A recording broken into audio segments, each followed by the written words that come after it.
It is time to get raw. It is time to get down. It is time for the RAWDOWN, the number one source for all things WWE, right here at the Turnbuckle Tavern. I am your host, Young Anthony of the Independent Epicenter.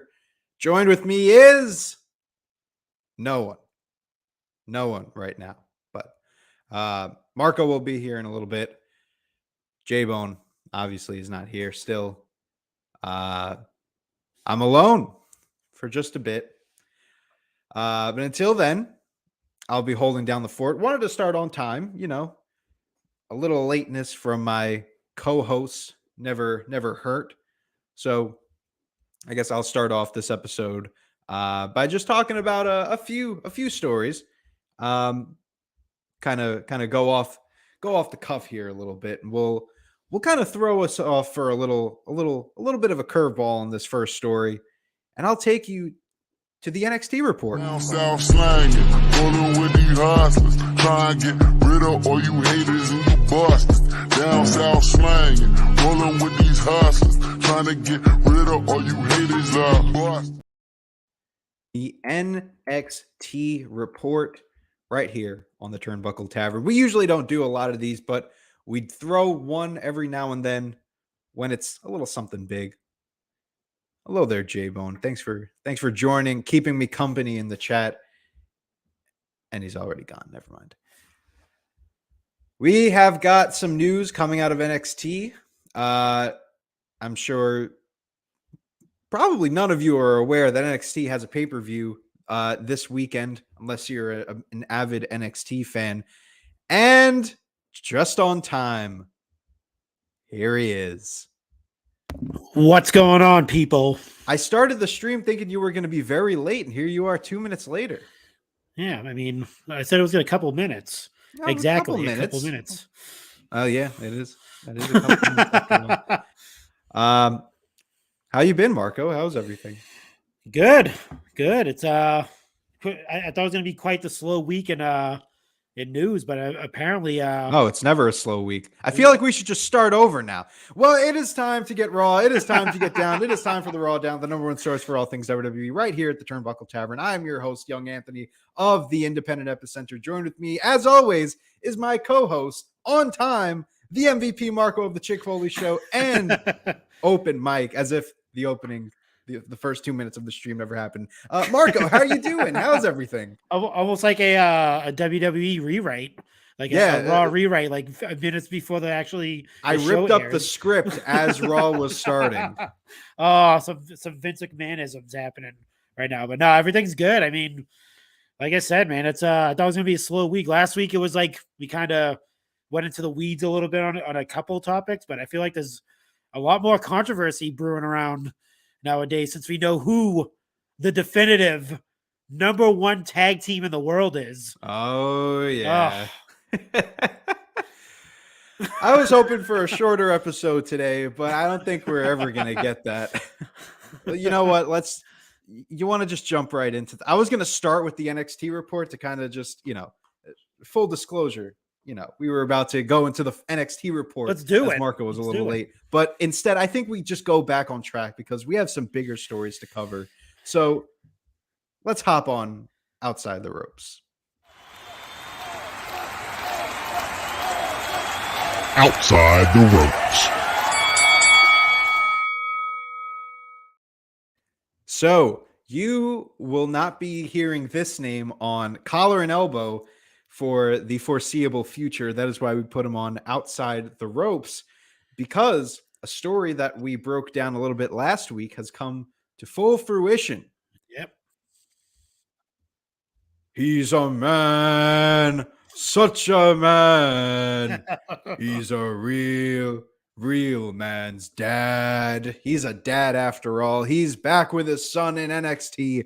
William Regal has rejoined World Wrestling Entertainment under the leadership of Triple H.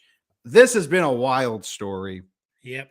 And we thought it was wild when it was first broken, but now it's getting even crazier, as Tony Khan actually addressed this on the press conference that he did.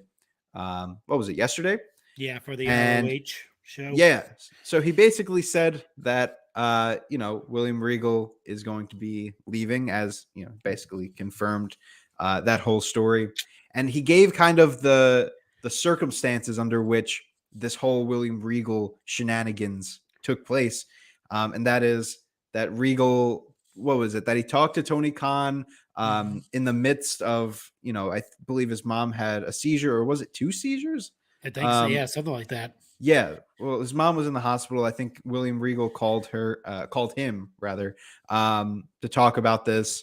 And basically his reasoning was that he wants to go back, as I mentioned last week, to help train his son, Charlie Dempsey, as he is known on NXT programming.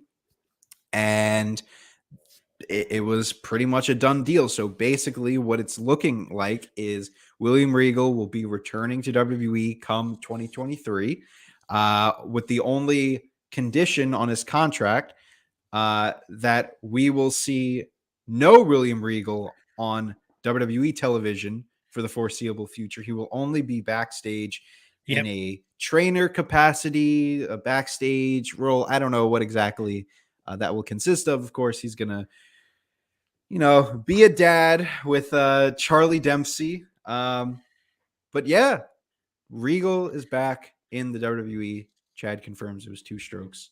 Damn. What are your thoughts on all of this? We knew that Regal looked to be back. I mean, there was still uncertainty last week.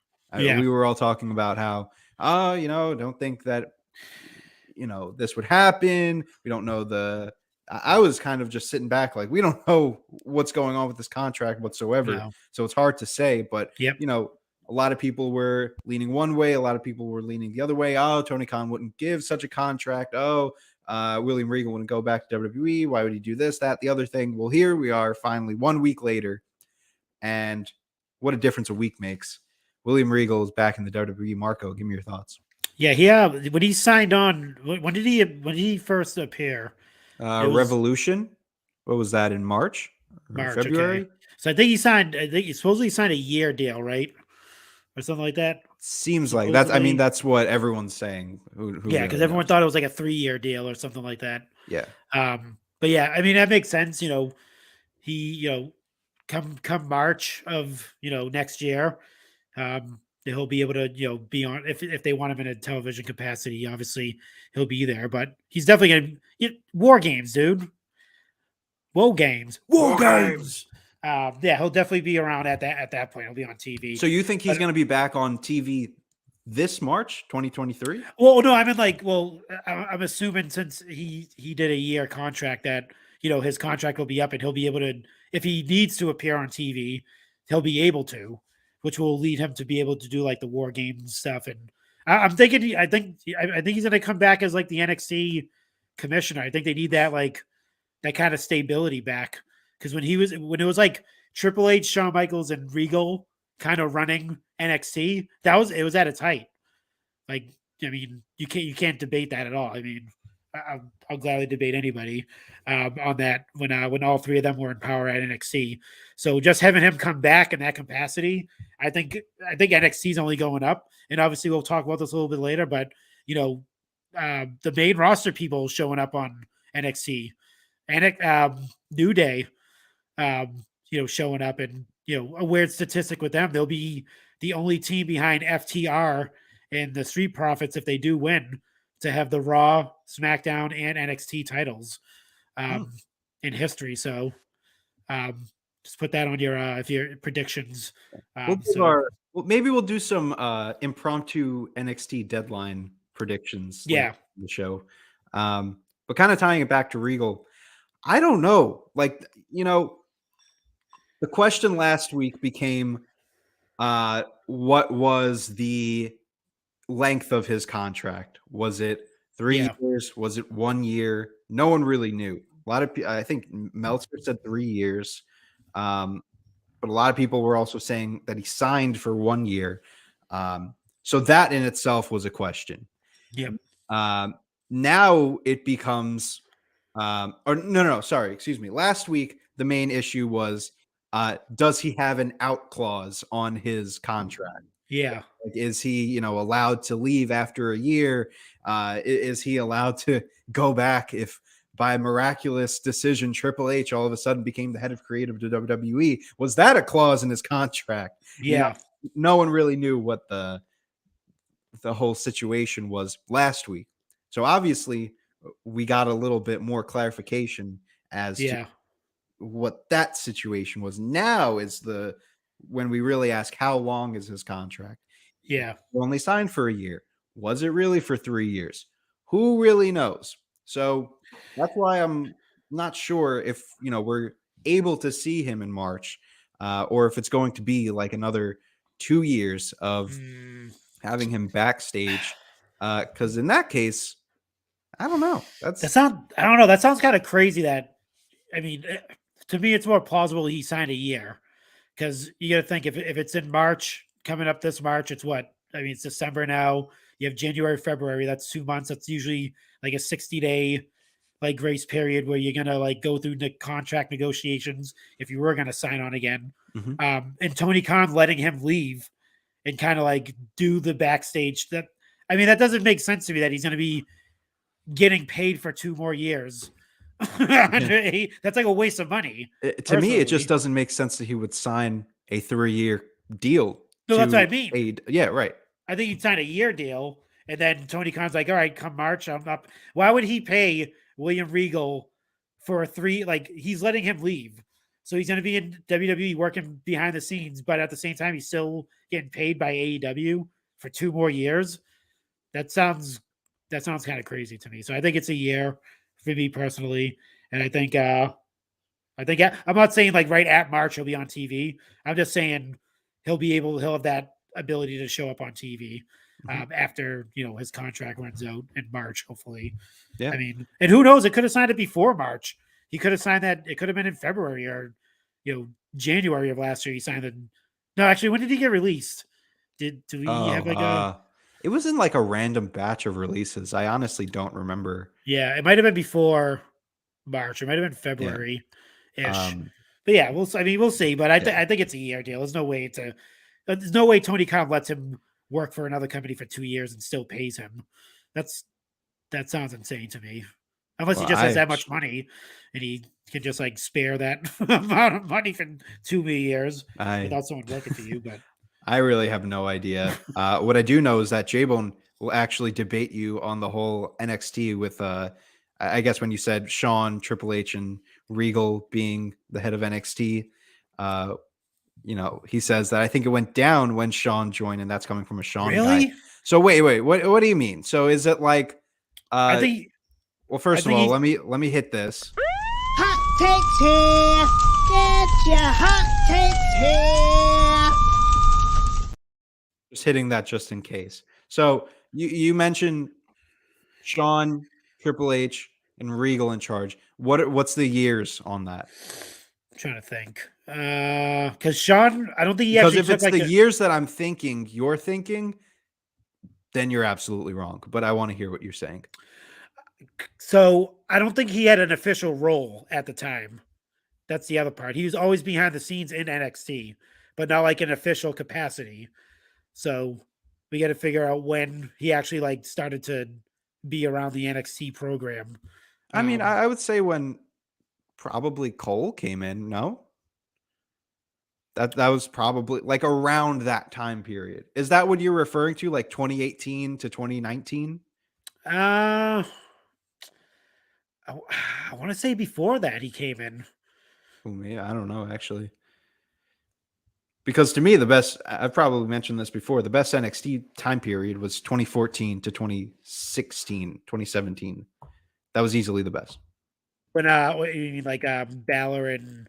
Yeah, Balor, Joe, Shinsuke. Shinsuke. Okay. Yeah, and that was, I know for a fact, I know that early NXT was before Shawn. But I don't know when Shawn comes in, if that's 2017, because I know obviously he was a big Cole guy. Was it 2017? Was it 18? So yeah, we'll have to look that up. But regardless, anything else on William Regal? There's not much as much as there is a lot to say, because this is a big story on Regal. There's not a huge, a lot to say. Are you surprised that Tony Khan went through with this and he kind of just let Regal do his thing given his reasoning and all of this? Not necessarily. I think he kind of. I was actually thinking of this earlier with Tony Khan. I think he kind of backed himself into a corner, signing all these people that WWE released. Because I remember, the words of Chris Jericho when this company first started, AEW meaning, was we're going to pick and choose who we sign to the company. We're not just going to sign anybody's leftovers, that type of thing. And then that was the total opposite. They just literally started signing every single release for the most part. I wouldn't say every single one, but a majority of the releases. And I think right now, if someone were to if Mero were to leave, or I don't think it would be I don't think Tony Khan would fight to keep him on. Essentially, I think right now it seems like he's doing the right thing and working on the homegrown talent, like the MJFs, I almost said Tony Starks, Ricky Starks, like Darby Allin and that type of stuff. Like, if you're gonna sign those people in, they should be, if anything, like developmental people, like Samoa Joe right now. I mean, not that I don't like him holding 2 titles, but he should be the put over guy. Like, he should be the guy. He's a veteran. He should be the guy there to put over the Ricky Starks and the Hooks and the Darby Allins and the Hobbs and all that stuff. Like, that's who that should be. And I think that's who Tony Khan should be signing. If he's going to sign the older guys, like the older generational guys, they should be those on-screen put over guys, essentially. If he's going to sign the younger talent, definitely, I mean, obviously put him on screen. Like I had a problem with Saraya winning the match against Britt Baker. Like, she didn't need to win that at all. Same thing with CM Punk. He didn't need to win against Darby Allin. What does that do for Darby Allin at all? So, I mean, I don't know. Yeah. I think, I just think, yeah, I don't think he's going to have a problem with releasing anyone that's signed in the past few years. That's how don't be surprised if Mero's gone at some point. Or don't be surprised if this person that was signed is gone at some point. Because I think he's just trying to get rid of as many people, as many. Adam Cole, don't look for him coming back. I don't think he's coming back anytime soon. Mainly because his medical stuff. For that's sure. That's still in question. I mean, I think kind of taking what you're saying and putting it to Regal for a minute, as much as the Regal signing and his time in AEW was a really good period, obviously Blackpool Combat Club, he was the glue for that. Great on commentary, a great presence. Some of the better promos that you've heard across the year were from Regal.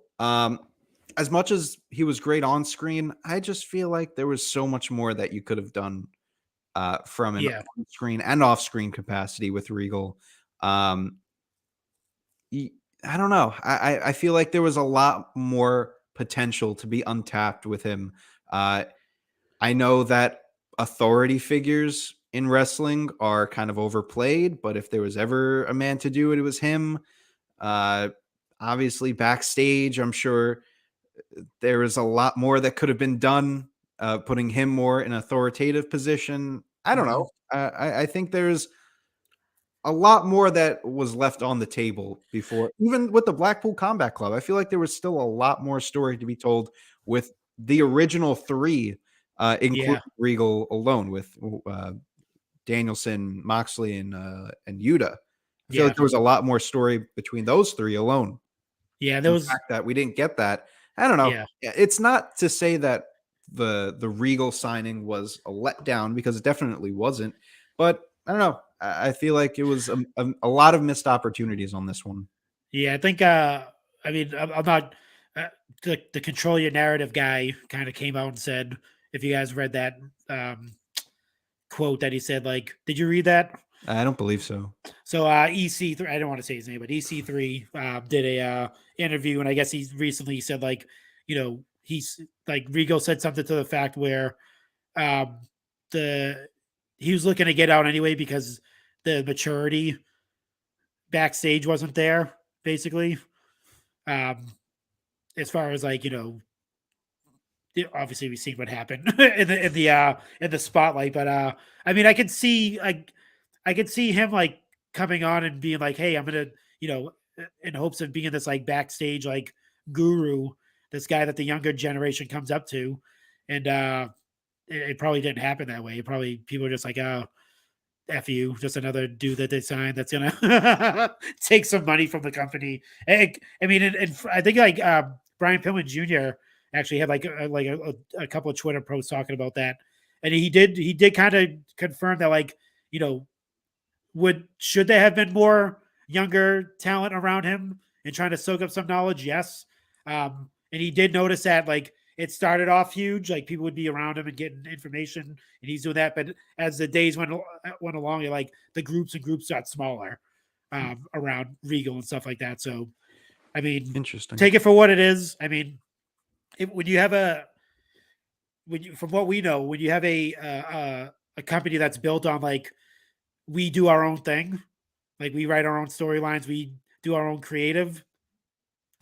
A guy like Regal that's more structured, and he the storylines are written out.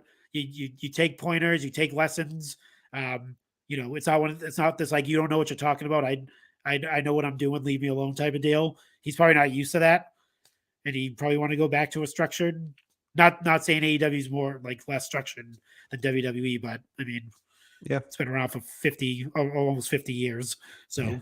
But yeah, I mean, I could see that. I mean, it's almost like a younger. I mean, he's probably just not used to the way it's run over there, and he's expecting to be more of an authoritative figure. I still don't know what Jeff Jarrett's doing. He wrestled on Rampage. No, I know, but like, I thought it was supposed to be this like the global expansion man. Yeah. Or what did we call Regal last week? The oh man, EVP.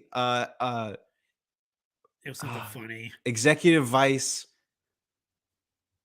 It's gonna come to me. Executive Vice. I forget. Oh my God. I wish I could remember now. It'll come to me at some point in the episode, and then we'll laugh. But I got a genuine question for EC3. Like, this is like not even. This is genuine. How do you know what the backstage culture is? Like, has he been backstage? He may have been. You never know. He might talk to Regal. Regal was around. I mean, he was in NXT at one point. Maybe they when still he was have Derek Bateman. Yeah, maybe he still has some type of like relationship with Regal on the outside. I don't know. Maybe. I mean, or maybe he's just trying to control the narrative. Hey, look, if Tony Khan's letting an EC3 backstage, I guess he'll let anyone backstage. And I'm looking it up. 2016 is when Shawn Michaels started in NXT. Okay, so in that case, like, I would say, like, from 2014 to 2016 was the best. Was the best. Well, you still get the after effects of 2016 going forward, though. Can't knock those years out. Yeah, for sure. Because you have like Ricochets, you had the Undisputed. Drew McIntyre came in at that point. Mm-hmm. Andrade was freaking on fire, like crazily on fire. Like, I mean, I don't know. I think 2017 was when it started to, like, because that's when it got really indie. Like, it was indie before, but it that's when it got really, just third brand-ish. Yeah. But whatever. Enough of Regal. Let's move on, because we had a big story today. Literally, good timing on PW Insider to report this one. Had a dream, I hadn't made it. I think every story, I'm just going to have to sing the theme song at this point. However, this is probably not going to be her theme song anymore, because Sasha Banks, now Mercedes, whatever. Vernado? Yeah. I think she trademarked just Mercedes. Yeah, she had, I think her original name was like Mercedes something. Oh, but before she became Sasha Banks, it was always Mercedes. So I don't think she's using her actual. I think she's using her real hyphenated last name because she's married. Oh, okay, yeah. But we will be seeing Mercedes ring name to be announced, I guess, potentially at New Japan's Wrestle Kingdom 17. Yeah. This is a report from PW Insider that Sasha Banks is reportedly supposed to be at the event in some capacity. It is not being confirmed nor denied that Sasha will be in action at the event. However, one would have to speculate that we might be seeing Sasha Banks, Mercedes. I'm just going to keep calling her Sasha for the sake of this conversation. The legit boss. The legit boss. One would have to consider that the legit boss would be fighting Kairi Sane, Kairi Hojo, for the newly instated IWGP Women's Championship. Yeah, that's huge. Which is a huge, huge match. There was always rumblings that Sasha might have ended up in Japan Stardom. You know, when the IWGP title first came in, there was rumblings that she might even be involved in the tournament for it. But here we are. Now Wrestle Kingdom looks to be a spot for her. And I'll start this one off. I think this would be huge. I mean, it goes without saying, but I feel like this is humongous for New Japan, and it's huge for the pro wrestling landscape. I'll tell you why. It's not often that you see someone of the star caliber of Sasha Banks make a name for herself, crossing over into mainstream, right? With The Mandalorian and Star Wars and all of that. Now she's doing all these fashion shows and doing all this type of stuff. She's on USA Network shows that aren't even associated with WWE anymore, which is kind of funny. All this type of stuff. And now she's crossing over to New Japan. You know, you would think like such a big star, you know, she would go back to the WWE, but this is, to my recollection, and I would have to think, I would say, I don't know, maybe I'll hit a hot take for this one. Hot takes here. Get your hot takes here. I would say Sasha, if she goes over to New Japan, would be one of the bigger stars that the company has seen in some time. What I mean by that is not just, you know, Okada, Tanahashi, obviously they're icons, some of the great wrestlers of all time. But if we're talking about popularity, if we're talking about current day mainstream appeal, Sasha's huge for them. I think if they can pull this off and they can get Sasha Banks as their IWGP Women's Champion, that'd be insane. That's mind-blowing. You don't see that ever happening. No. It's really big. I couldn't think of, I had a feeling something like that would happen, like a very, very small inkling that maybe it would happen. But I also was like, I cannot see it happening with as big of a star level that she's built up. I mean, everyone was thinking WWE, AEW. I don't know. Maybe everyone forgot about New Japan, and maybe this is a way to kind of get them back into that upper echelon of wrestling companies, as they kind of fallen down ever since the Elite left them for, and Cody left them for AEW. Before I get your thoughts, because I want to hear them, J-Bone says, sorry, I had to put the phone down and fast forward to live. Not sure if you talked about it. Sean joined in late 2016. In 2018 is when he began writing and producing. So, we did address it. I say 2014 to 2016 is the best time period for NXT. Around that 2017 period is when it gets a little lost in the shuffle. A little dicey. A little dicey, a little faded, a little blurry for me. But all right, Marco, I got to hear what your thoughts are on Sasha. Man, I know a lot of people definitely wanted to hear the news of her signing to AEW and all this stuff, but I think her signing to, like you said, I mean, just signing to New Japan is we don't know what the deal is or anything like that, but just her going to New Japan and helping out that women's division, which is doesn't even exist technically, is a way bigger deal than her just adding her star power to AEW or WWE. Right, this is a bigger story than her joining either of those rosters. yeah, just just making her her legend grow even more by doing this. If this is in fact happening, is insane. I mean, I like it's just hard to like even put into words like you said, the magnitude of how like crazy this is. She's a mainstream star, not in the WWE. That's going to be wrestling for if not I mean, a lot of it's always a debate who's the main third brand out of like WWE, AEW, insert Impact, whoever you ROH, whatever you want to do. But I think it's always New Japan. They have the same amount of history and even maybe even longer than WWE, right? If I'm not mistaken. They might have been around a little longer, the 70s. Actually, wait, I'm trying to think. How long has New Japan been around? Wait, you're comparing New Japan to as far as like legacy in wrestling. Oh, well, New Japan has been around since the 70s, I want to say. As compared to who? Were WWE. You like WWE's been around since 1963, I believe is the year. Well, Vince is like WWE. WWF. Yeah, like, not I'm not WWF was like like the 80s. Yeah, something like so that. like I always consider like New Japan like that like that other third brand, the king of sports as they call them. Yeah, no, this is huge. I mean, like I said, it's way bigger than her just walking a stage on AEW or walking on the ramp. Essentially, I mean that eventually dies down, as you've seen, for the most part. Like it doesn't last too long, that nostalgia type of stuff.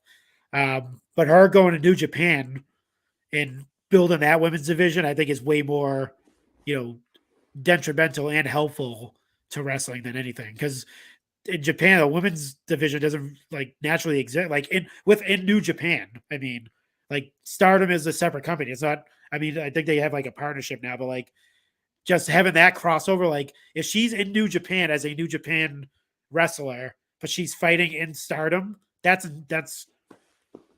huge. I mean, yeah. I mean, look at the three options that she has right now, and from her perspective, look at where she fits on each of these rosters. WWE, she goes right back into where she was, right? Yep. Maybe she gets a little bit more of a push. Yeah. She goes on Raw, fights Bailey again with the damage control.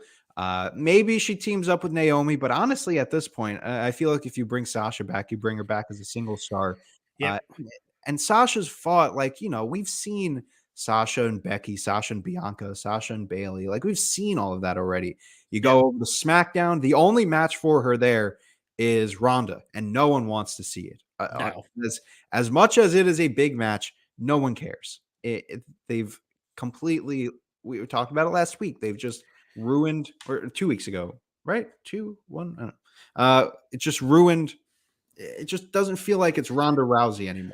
Yeah, no, not the baddest woman on the planet. Yeah, so immediately, if she goes back, and where is she going to go? NXT, whatever. Yeah. So it's either you go to WWE and you kind of stay where you are.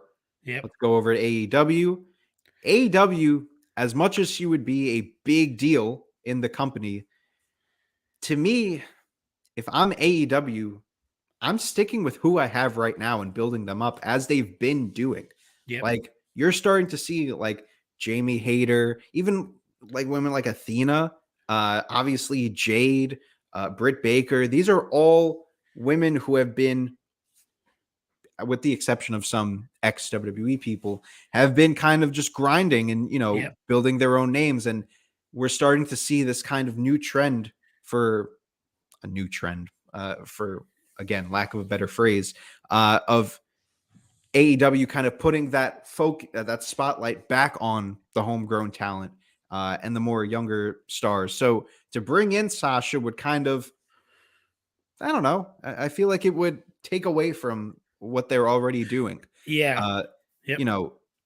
As funny as that is to say, as we've been sitting here for like, it seems months and years saying, the women's division AEW isn't strong, yada, yada, yada. Well, we're finally at a spot where the women's division AEW is the best women's division in all of wrestling.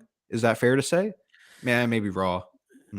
Never mind. No, It's up there. It's up there. It's way better than it was. AEW used to be at the bottom. Yeah. For comparison, there was a time when all three brands on WWE were better than the AEW women's division. Now we're at a point where maybe AEW is number 2, maybe fighting for number 1. Yeah, I mean, you still get WWE still get to deal with, like you just mentioned, Bayley, Becky Lynch, Asuka. Right. Raw, Alexa, I mean, Raw is strong Bianca. as it is.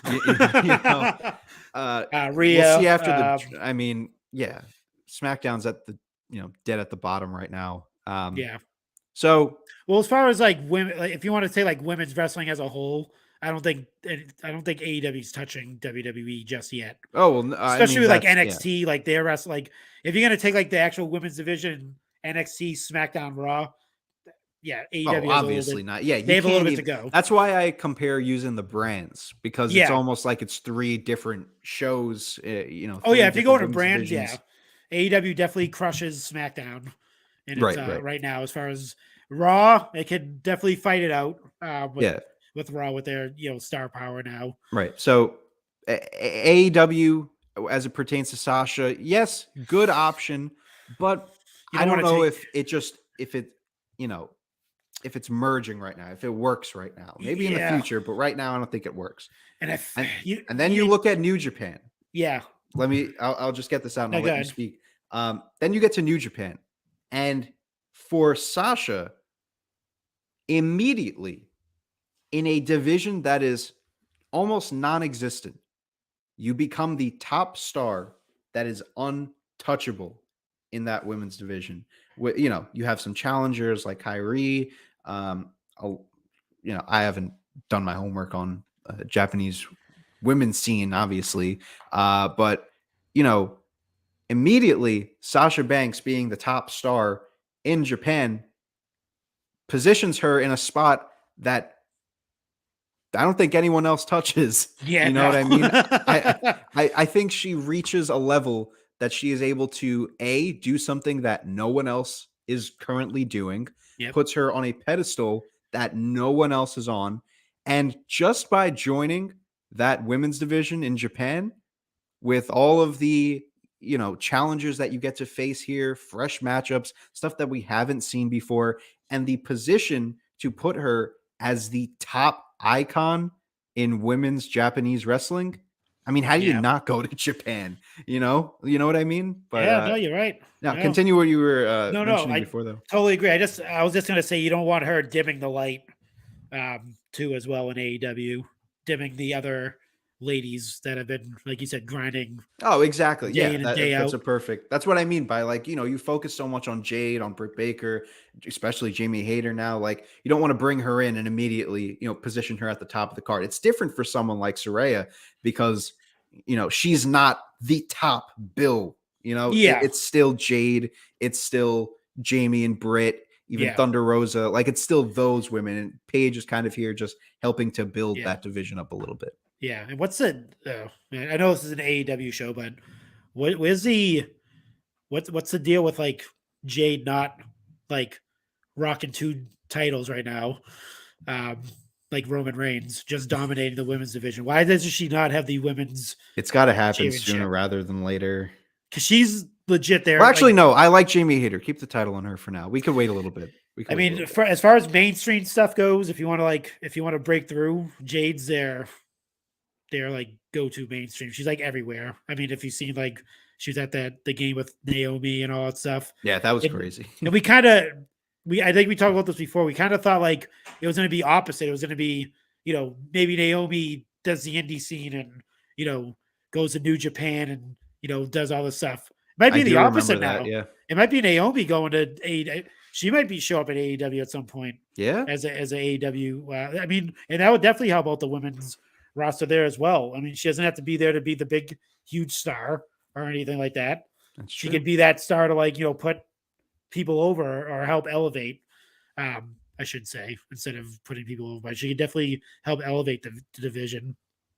And having Sasha Banks too, like I think she just did a movie as well, like recently. I think she actually just filmed they filmed in Boston actually. Oh, okay. The movie she's doing. And it makes sense for her to be if she is going to go to New Japan, it's not as like demanding of a schedule. Like if she does become the champion, she probably has to defend it maybe a couple times a year. She has to be on TV every single week. She can still continue with, whatever business ventures she has on the outside and stuff like that. Like, I mean, makes sense. And what else does she have to do in WWE? Yeah, she's done it all. She's main evented WrestleMania already. Like, I mean, you could main event multiple times if you want to, but like, once is enough probably for her. I mean, she did it and she defended her title. Like she was a champion going in. I mean, it's a perfect swan song if you don't, if you don't count, the tag team match at the next WrestleMania, but still, I mean, what else can you do? I mean, if Sasha goes to New Japan and just has a killer career there, even if it's like a mid-tier career in Japan and she wins, but she still wins that IWGP title, that easily puts her in contention for one of the greatest of all time, right? Yeah. Oh, if she's not there already. No, and who's to say that doesn't help the relations with, her having that WWE background? Who's to say that doesn't help the relationships with New Japan? Her having that relationship with them, not that any Forbidden Door like show would happen, but like, who's to say? We have Shinsuke still at the Noah show that's coming up as well. Yeah, so totally forgot about that. Who knows? It might be 2023. It might be a crazy year for wrestling. We'll see. Side note on partnerships with WWE. Did you see the latest Pro Wrestling Tees shirt that went on the website? Yeah, the Sami Zayn one. Sami Zayn. The My Dog. My Dog. The Sammy, is that the Sammy Foseria? Yes, thing that he does, yeah. I was surprised to see that on. I mean, like, has his shirts been on Pro Wrestling Tees in the past? Yeah, for the past couple of years actually. All the proceeds go to his Sammy Foseria foundation that he has for aid for people in Syria and stuff like that. He has like I knew about the facilities and all that. Yeah, I mean, he did that.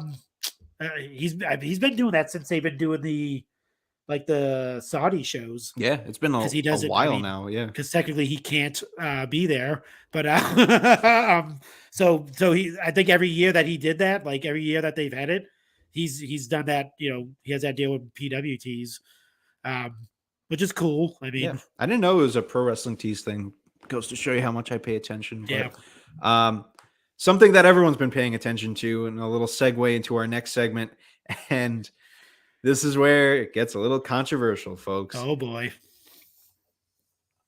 It was decided that the Pro Wrestling Illustrated top tag teams of 2022, the Usos, were number one on the list.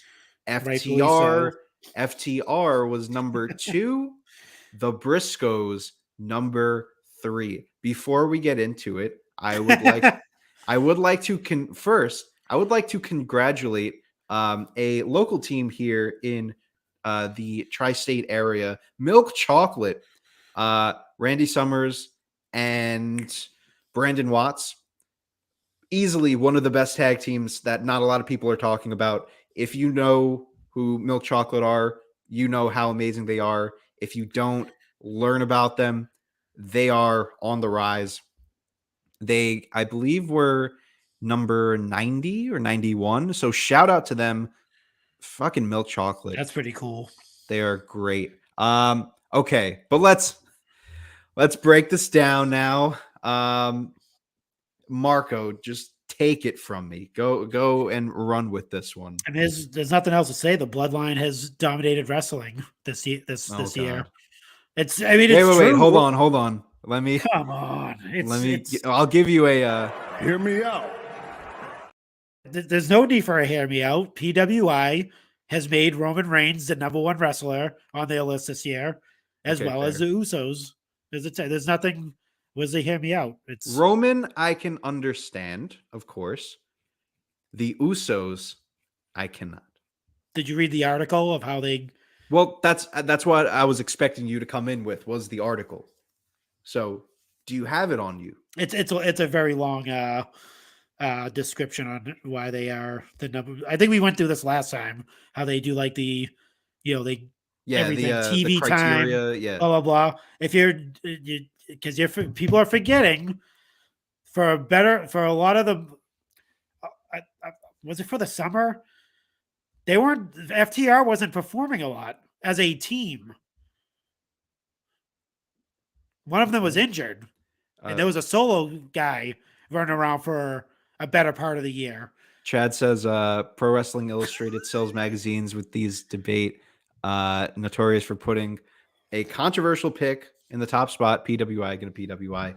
So is that every year, or is that only when a WWE person is? You see, no, one? this is usually I'm with. Is that what we're saying? Is that what we're saying? It's like they gotta throw them a bone, but that's not every year that they do it to be Now, controversial. listen, Is it?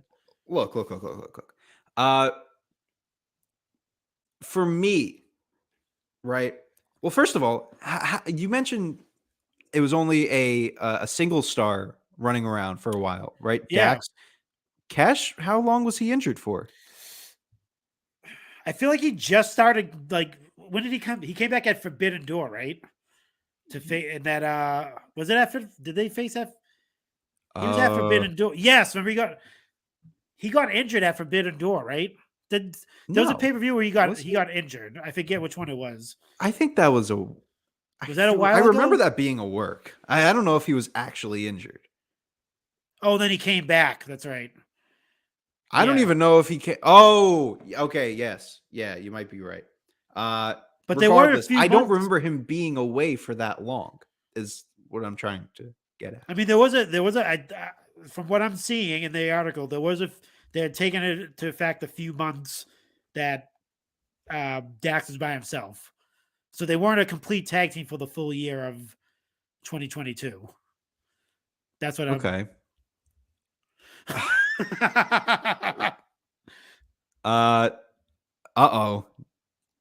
J-Bone says he's hopping on. An early return for J-Bone. Will we see it?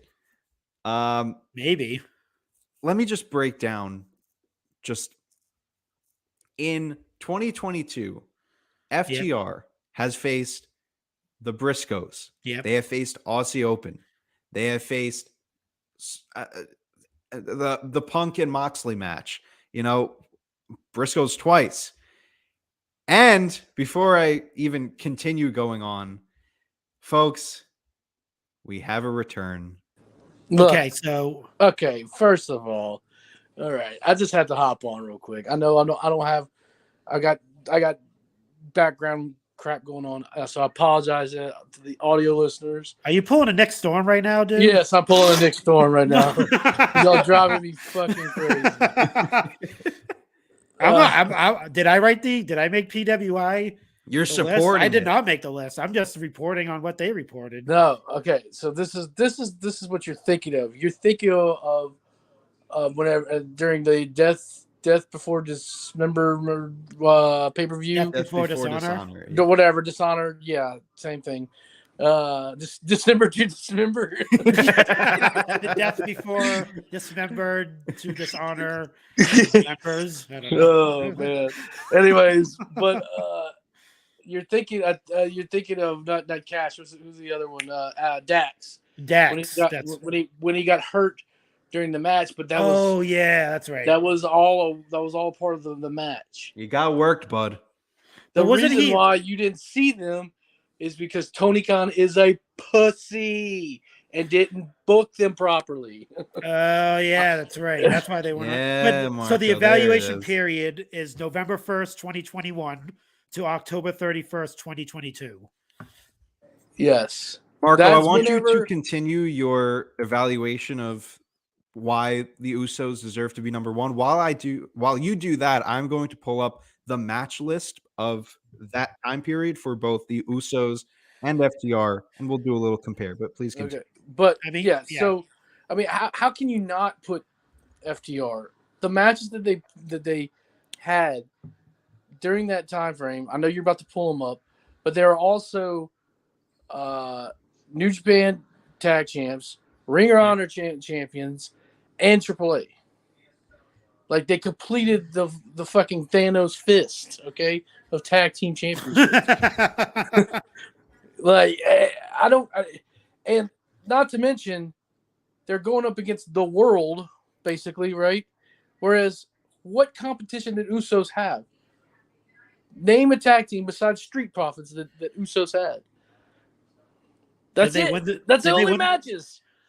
Decent matches was against Street Profits. I mean, didn't they win against a New Day? RK Bro, that was one.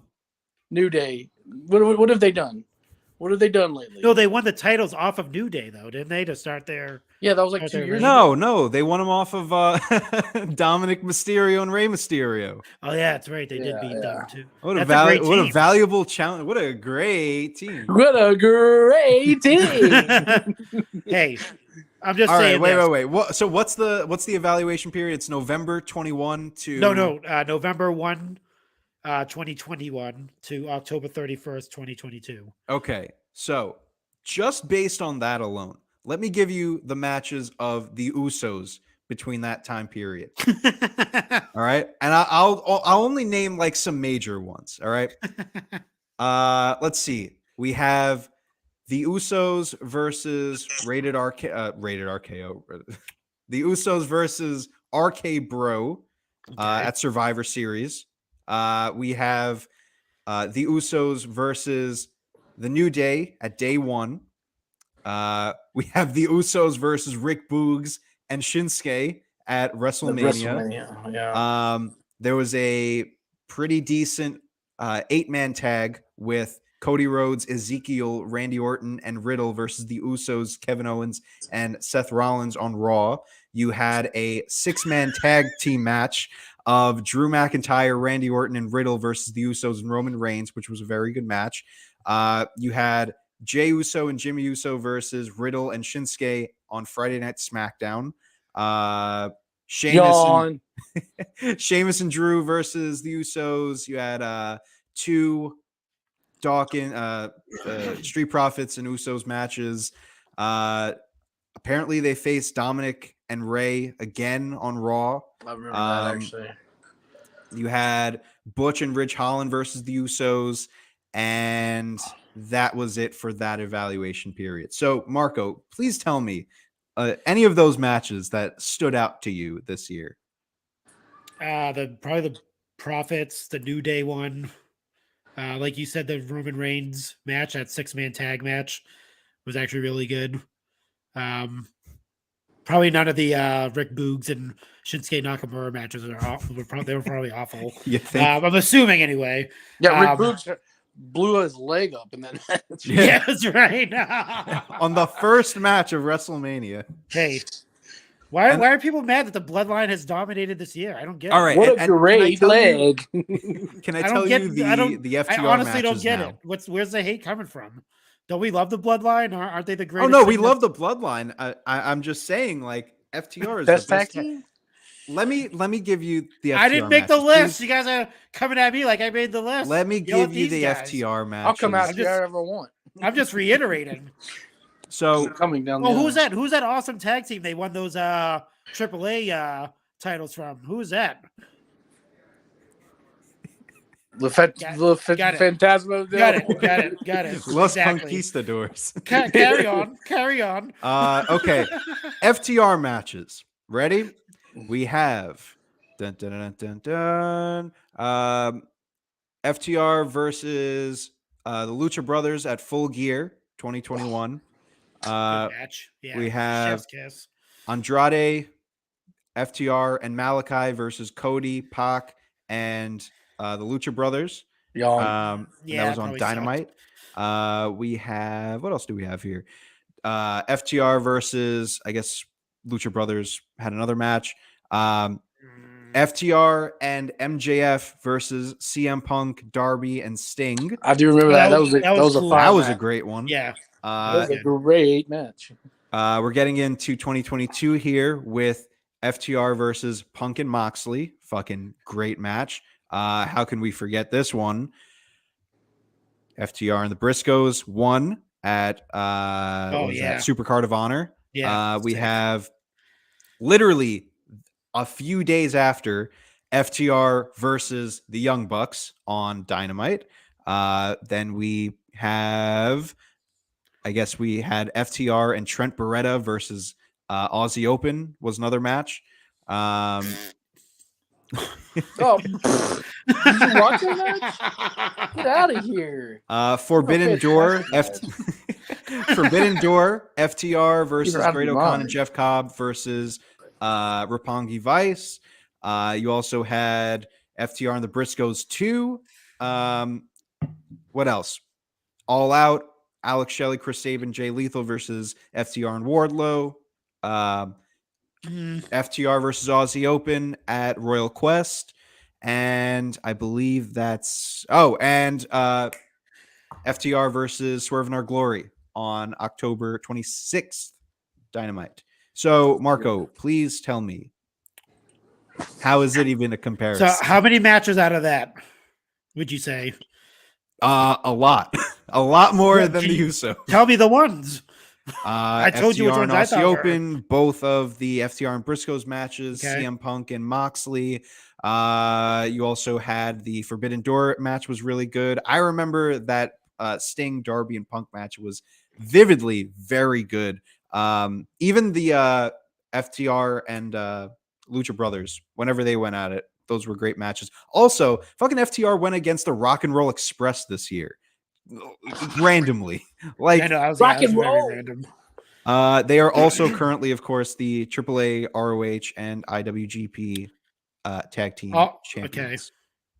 So, yeah. And also, since we want to talk about how long the reigns are and everything, IWGP champions for 166 days, ROH World Tag Team Champions for 252 days, and AAA World Tag Team Champions for 419 days. So the entire evaluation period, they have been the AAA Tag Team Champions.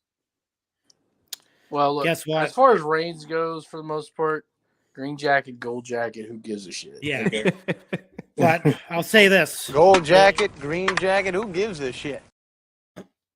Get all that, and guess what?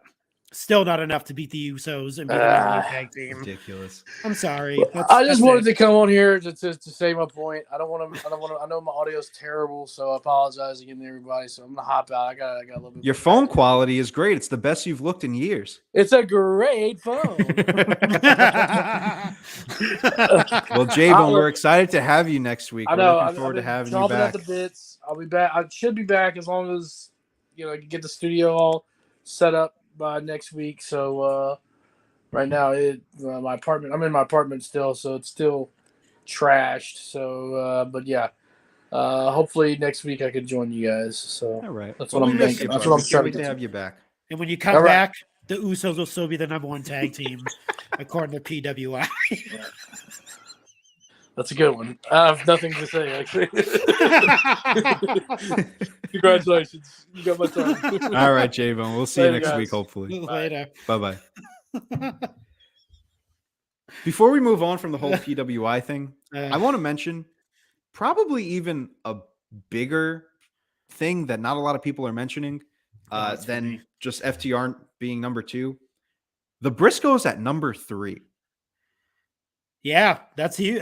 Where were they last year? I couldn't even tell you. But I don't know about that one. You don't think they're the number 3 tag team? Well, I gotta look now because Yeah, when you look at the list that they have. I'm on let's see. Cage Match. Let's see. And I mean, how much have they? Oh, okay. I mean, when you factor in GCW, I'm sitting here in my AEW bubble. When you factor in GCW, Yes. ROH, True. Impact.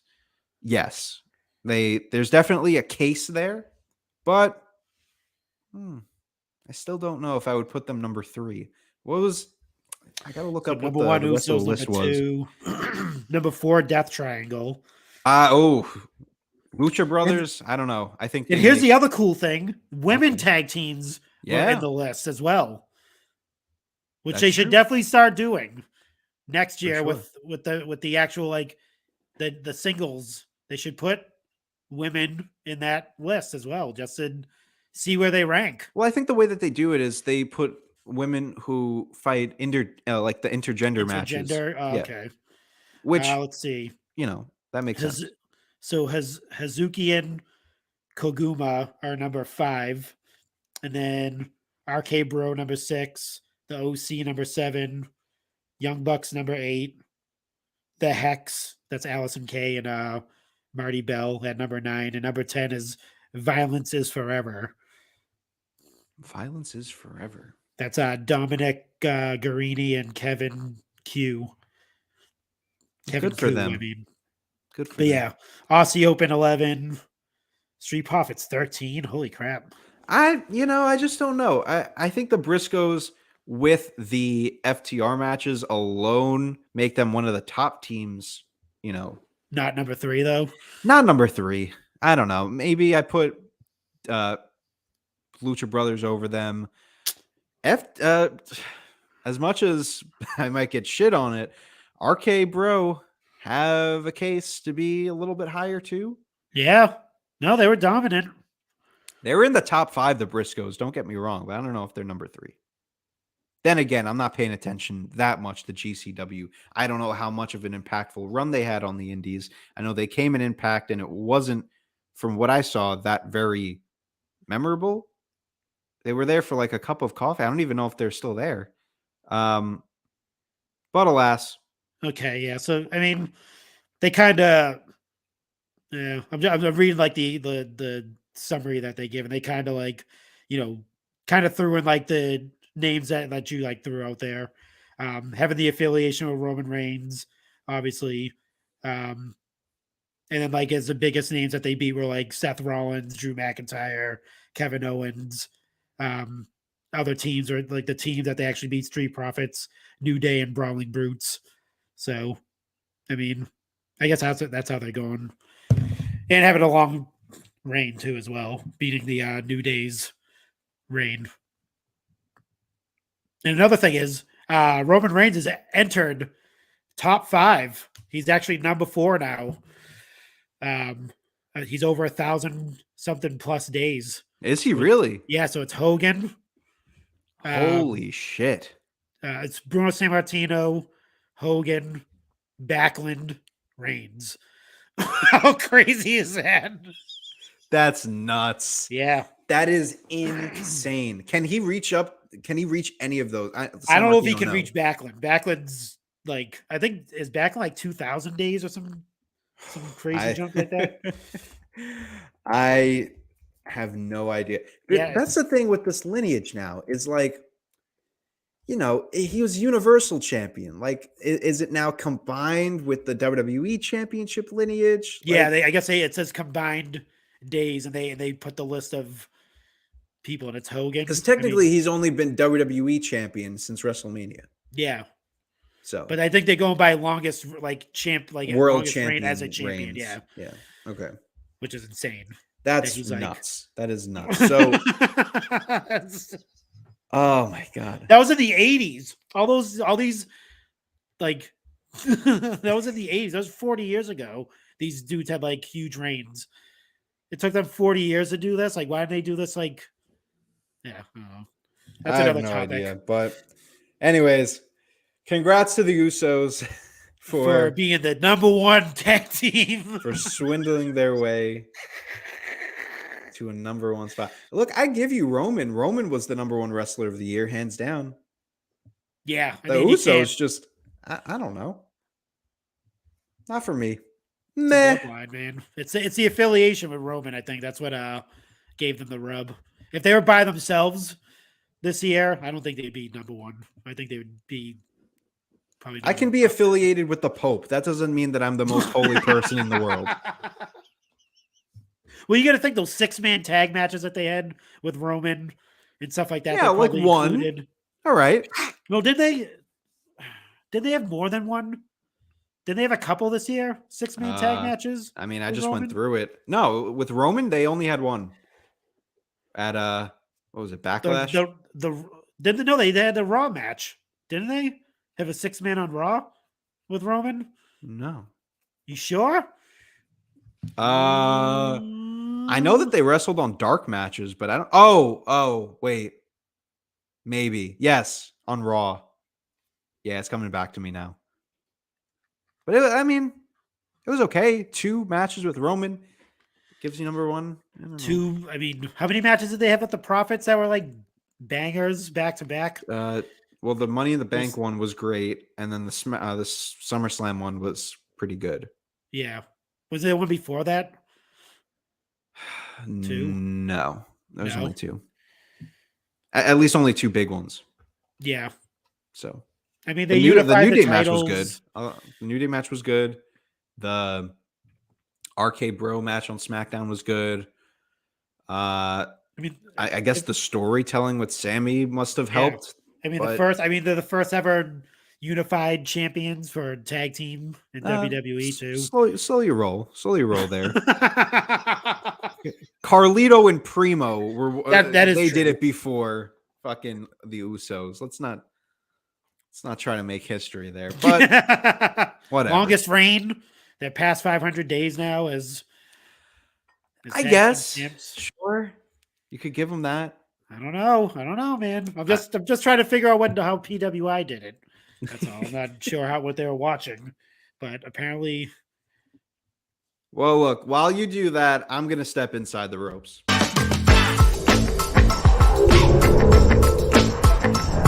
Collar and elbow.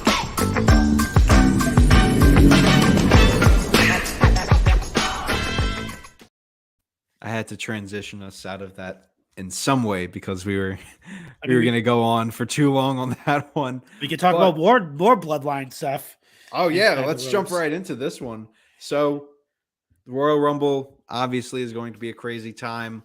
A lot of people rumored to come back. A lot of people, have the potential to win the match. I think this is a very open playing field for the Rumble this year. And there's one man that honestly, not a lot of people would really consider to be a Rumble candidate, but all of a sudden he is rumored to be winning the whole damn thing. Our old buddy Dwayne seems to be returning to WWE.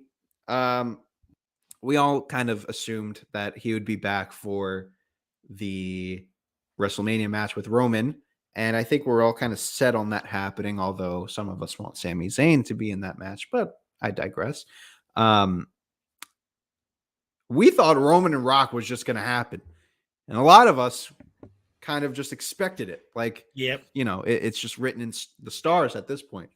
Well, seems like WWE and the new regime want to go the extra mile and make him earn it. No, he has to earn it. We had this whole conversation before. No, you're remember? right. You're absolutely We had this whole right. thing that should he just be given a title opportunity just because who he is? No. Maybe should they earn heard our conversation and were like, something? it. He's got to definitely earn does. it. Yeah. I Rock mean, hasn't done much in a decade. He's got to earn it. So what are they going to do? They're going to put him in the Royal Rumble, probably at number 30. And it seems as if The Rock is the rumored winner of the 2023 Royal Rumble to go on to face Roman Reigns. Now, what I will say is that this makes sense to an extent. Yeah. I don't see these championships getting, split up anytime soon.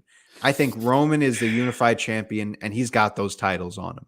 They're going to have to come up with a new championship or do something because I do not see these championships being split up. There's no way that it works for them to have a split up championships, especially considering the fact that the Usos are apparently getting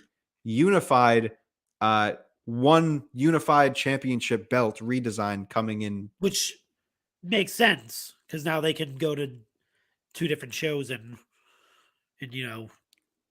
face whatever teams are there. Right. They don't need I 2 mean, separate brand titles. Where we talked about this before, the Universal and the WWE aren't brand specific, so you can't split them. that's true. And I think I know. I hope I know what's gonna. I think I know what's gonna happen at WrestleMania. If this is, if you're gonna keep Roman Reigns, the Reigns trains rolling, it's probably not gonna happen. But if you want to end it, technically, not really end it, but have him lose one of the titles, you can do that still. If he does back-to-back main event nights.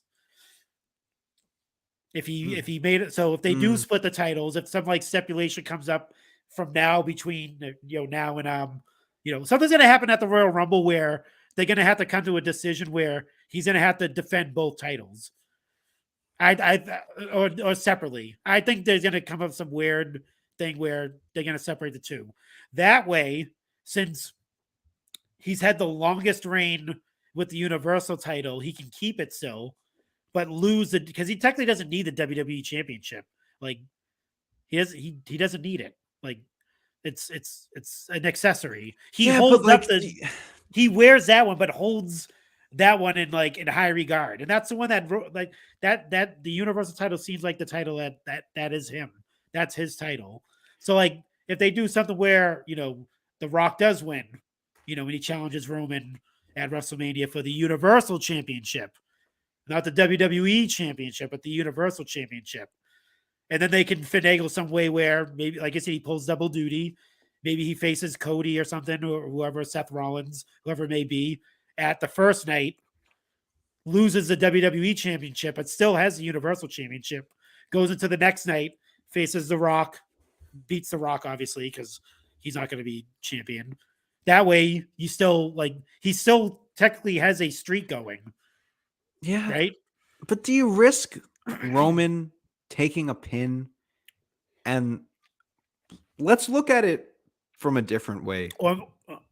Roman getting pinned for the WWE Championship immediately tells us that the WWE Championship is not on the same level as the Universal Championship. Yeah. And I think that's what they're doing, technically. I mean, they put the focus on the Universal. Oh, no, they call it the Undisputed Universal Championship. They don't call it the Undisputed WWE Championship. For sure, but I feel like that's only a lose-lose scenario because one, it devalues the WWE title, but also it's devaluing Roman because you're going to build up someone like Roman that he hasn't been pinned since 2019 was the number. He hasn't been pinned since 2019. You're all of a sudden going to have him get pinned to lose a championship, but then he's just going to go back on his wrecking, regime. I feel like there are ways that you can get the title off of Roman if you really want to, but at this point, since they're unified, just make a new championship or reinstate the heavyweight championship or do something. Yeah. I mean, you could go triple threat and have him not get pinned at all and have someone else get pinned. Yeah, but it's just lame. Like, also, how do you think of a way to have Roman, only fight for one championship? Like, what is a logical reasoning behind like Roman I said, only defending one championship? Well, you want both titles? I'm only giving you one. Well, acknowledge me. No, it's not that. It's whoever wins the Rumble, they choose. Maybe they, like I said, maybe The Rock says if he does win, he says I want to challenge for the Universal Championship as opposed to the WWE Championship. Maybe they do something like that. I've got an idea. Because if he just singles that one title out, it's not the Undisputed Championship. It's the one that kind of means the most to Roman Reigns. The belt that started this whole reign of terror, the Universal Championship. That's one that means the most to him. I've got an idea. Just hear me out. I don't know who the final. So you would imagine that the last two men in the Royal Rumble are going to be, or the only credible winners at this point that can go up against Roman at Mania are Rock and Cody. Yep. So if you want to do Roman wrestles on 2 nights. Oh no. Hear me out. You have Roman and the Rock, Rock and Cody come down to the last 2 in the Royal Rumble, and you get a Brett and Luger situation. Oh, the double where they get eliminated at the same time. They'd have to be precise with that, though. It's very precise, so that both men won the Royal Rumble, and that means that they get to pick which championship, or you have a match right at Elimination Chamber. I don't know, Cody versus The Rock, but basically you allow Cody to pick the WWE Championship because that's the title that his father never won. Yeah. And obviously that means The Rock would face for the Universal Champion because he's the people's champion of the whole universe. Night 1, night 2, I don't know how you would want to do it. Yeah. But you find a way to get the WWE Championship on Cody, and you allow Roman to win and retain his Universal Championship against The Rock.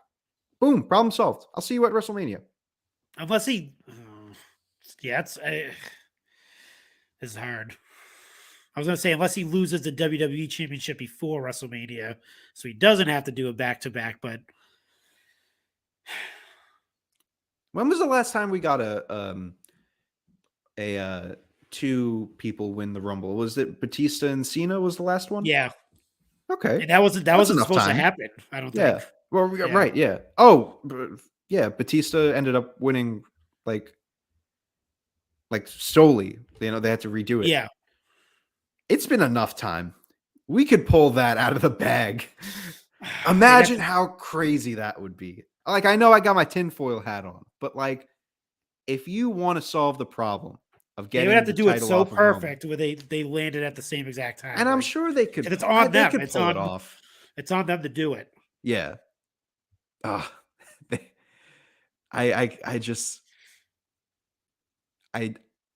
don't know. It's hard to predict. My own prediction has left me speechless, but I think, I don't know, something about that. We have 7 people watching us right now. Someone tell me how to take this title off of Roman Reigns, because I don't know. I feel like that is the only way. I feel like that is the only way that they could go about it. A ladder match?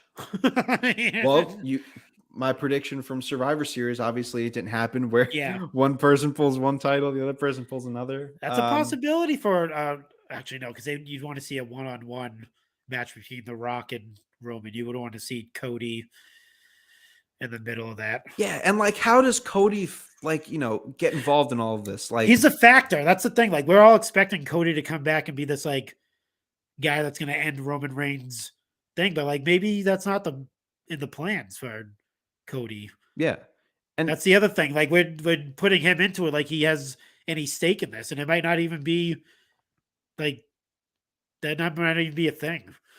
And what is Cody like? Does Roman take a pin from Cody and then go into night 2 to face The Rock and just win, and we act like nothing happened? Like, I mean, obviously this probably won't happen, but does The Rock and Roman happen night 1? And then night 2 is? Like, I don't even see that happening. Like, you can't put Roman and The Rock on night 1, can you? I mean, maybe you can. I mean, judging from last year's night 2, I mean, night 1 was way better than night 2. Yeah, true. it like, because you get that night 1 feel of WrestleMania, and it's like you already experienced it, and then you go in it for a second night, it's like meh. Yeah, true. So I don't know. Well, let's bring it back to the original topic at hand: The Rock at WrestleMania. The Rock at the Royal Rumble.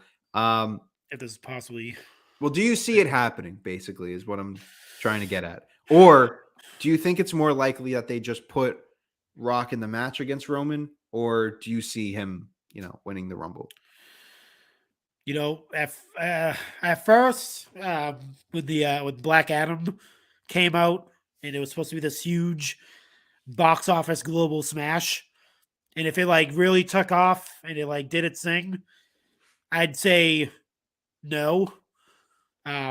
But now that it's the complete opposite, and like we're delving into some movie / nerd stuff. Now that DC is kind of in a reboot session, if you've been reading like the news about James Gunn taking over as like the main writer director spearheader for all the stories, all these things are on hold now. Wonder Woman 3 is on hold. Aquaman is on ice right now. They may not even do a third Aquaman movie, or that last one might be the last one. Black Adam 2 may not be happening at all. Superman may not be happening. I say all this to say, with that being in jeopardy, I see The Rock coming back at Royal Rumble, because there's nothing. There's like no. It's like any stake that he put into this DC thing is now like up in the air, unless he has some other stuff going on that he hasn't. Obviously XFL, besides like the movie stuff, but I mean, he's in a. I'm not gonna say he needs a WWE like to, like, help him out, but I think since the kind of like the failure of the Black Adam movie, or it didn't make as much as it was supposed to, I think him showing up on WWE television definitely helps him out in the long run. Get those fans back. Yeah.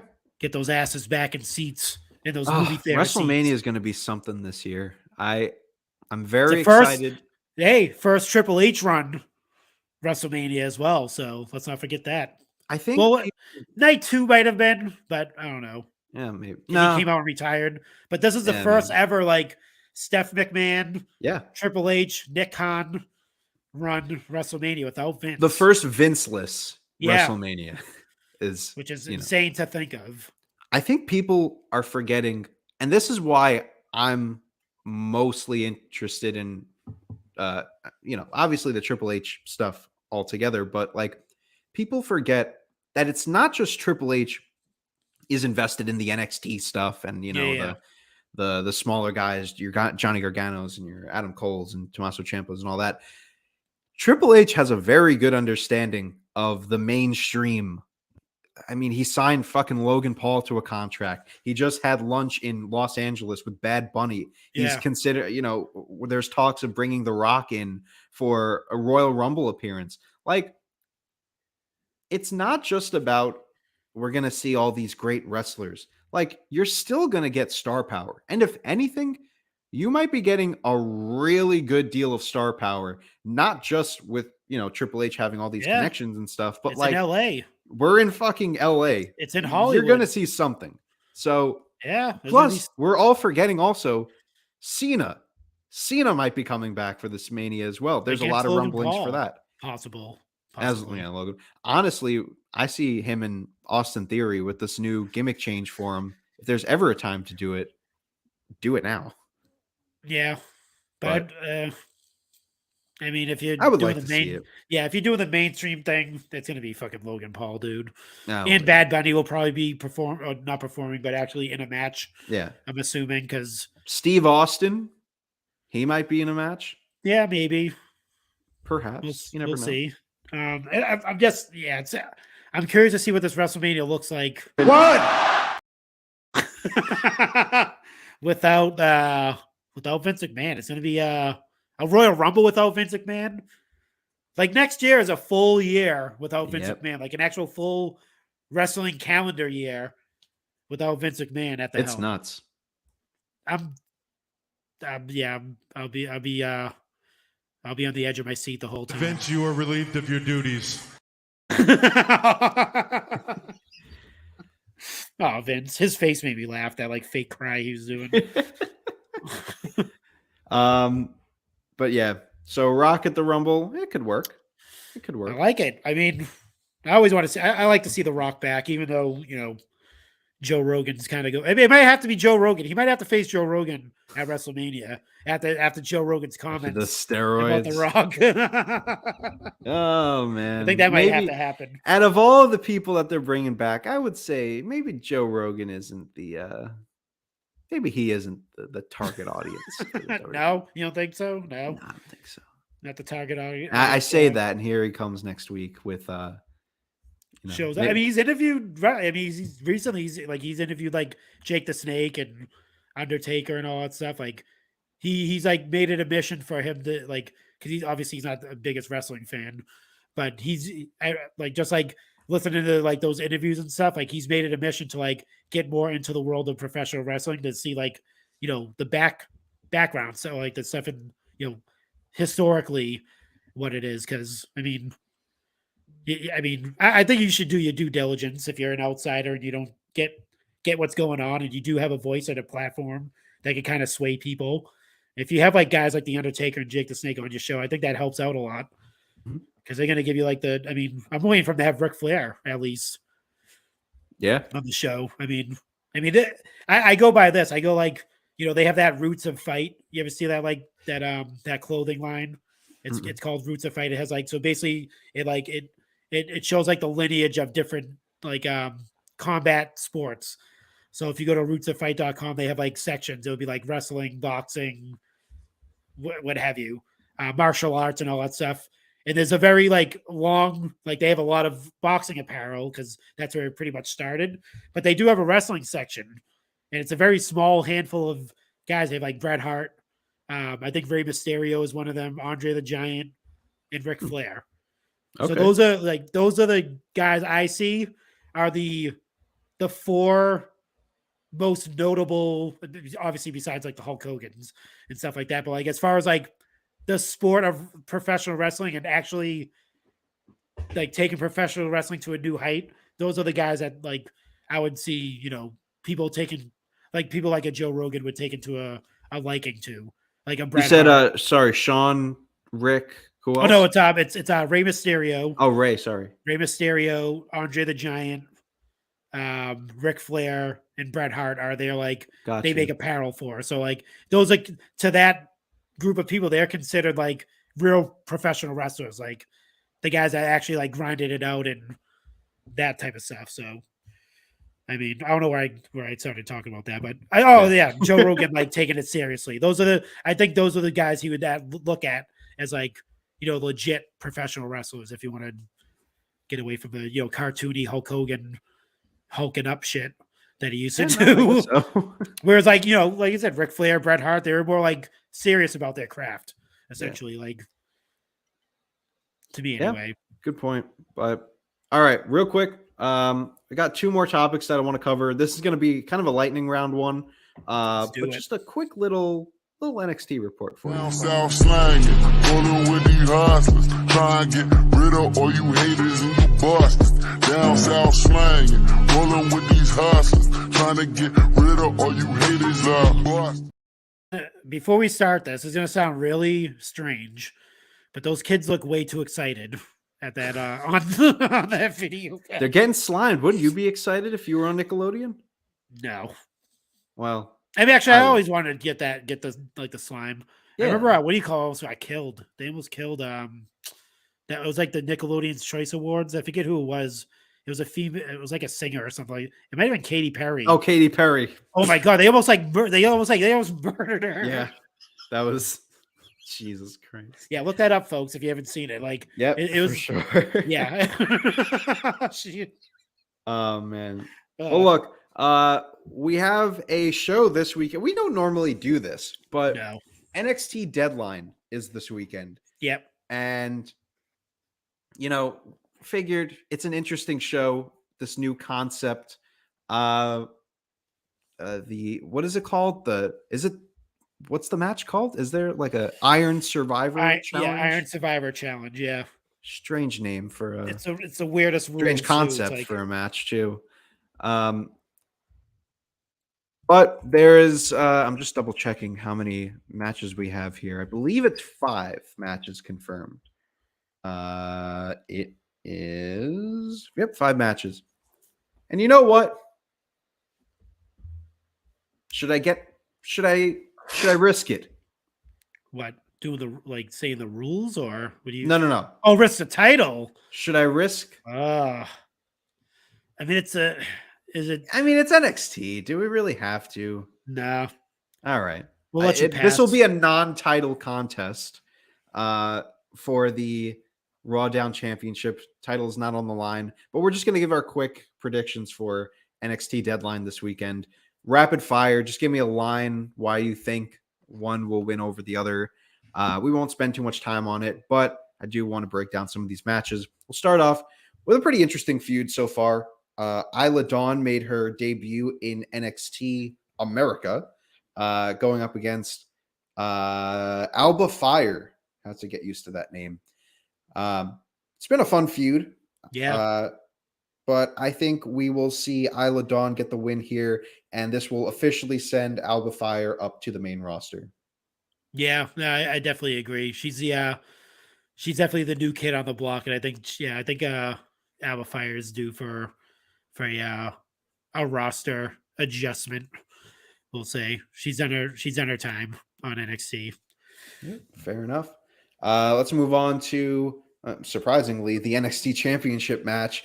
Braun Breaker versus Apollo Crews. This is a match that I feel like I should be interested in, but honestly, the way that they brought back Apollo with this weird gimmick of seeing the future and stuff, I don't fucking care. Writing in his journal. Yeah. Are we Dear both diary?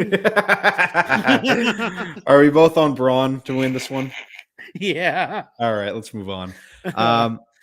Well, this is why I kind of put this NXT title match ahead of this next title match, because the fucking New Day competing in NXT for the tag team championships, Pretty Deadly. Who do you think is taking this? Oh man. Only because I spoke about it earlier, and I want them to do some more historical things. I kind of want to pick New Day to win. Yeah, You going with them? I'll go with the New Day. Let's go with the New Day. I have to agree. I'm gonna also go with the New Day on this one. Pretty Deadly is a great team. However, I don't know. Part of me thinks yes. I also kind of want the New Day to take this, because realistically, what are they going to do on the main roster? I mean, they already went through like majority of those teams, right? Yeah. Like even the fucking Viking Raiders they've went through. Like there is no one else for them right now. So might as well put one of your top tag teams who is kind of just lost in the shuffle and may need a fresh coat of paint. Put them on NXT where they haven't gone against a lot of these younger teams. Imagine like the New Day versus the Creed brothers. Oh my God. Like, come on. This is a match made in heaven. Let's go with the New Day to win on this one. And this is where it gets interesting. The Iron Survivor Challenge, 25-minute match. Let's start with the women. We have Zoe Stark, Indy Hartwell, Kiana James, Roxanne Perez, and Cora Jade. Almost forgot her name there. I don't know what the rules of the match are. I have them right here if you want me to read them off to you. Got them off. This is for both men's and women's Yes. matches. So the rules and format were covered by Shawn Michaels, obviously.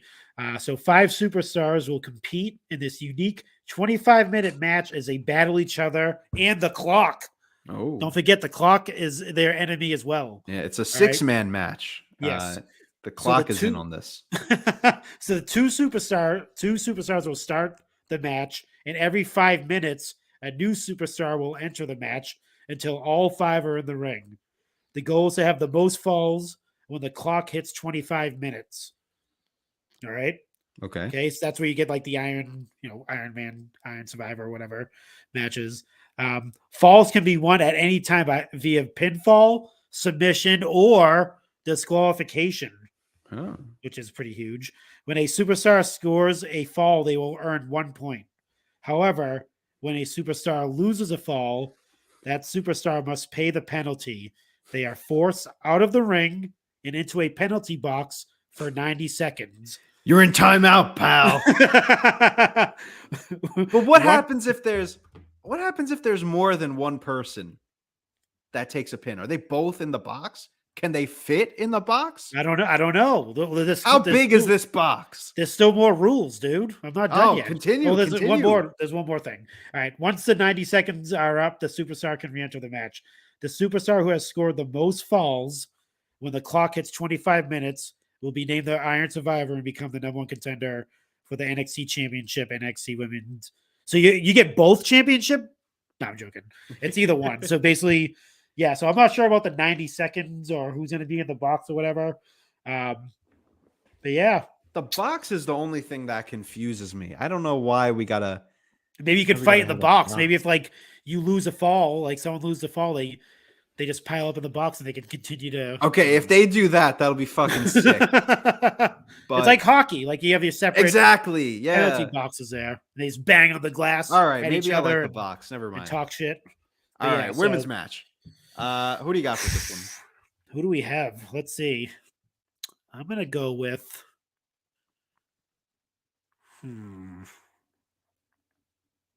This is tough. This is a tough one. Yeah. I think the women's match is harder to predict than the men's match, honestly.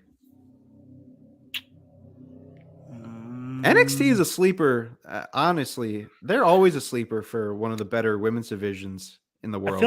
I feel like there's only like 2 faces in this match, and the rest are all heels. Right, Roxanne and oh wait, didn't they turn Indy heel? Yeah, Indy's like heel now.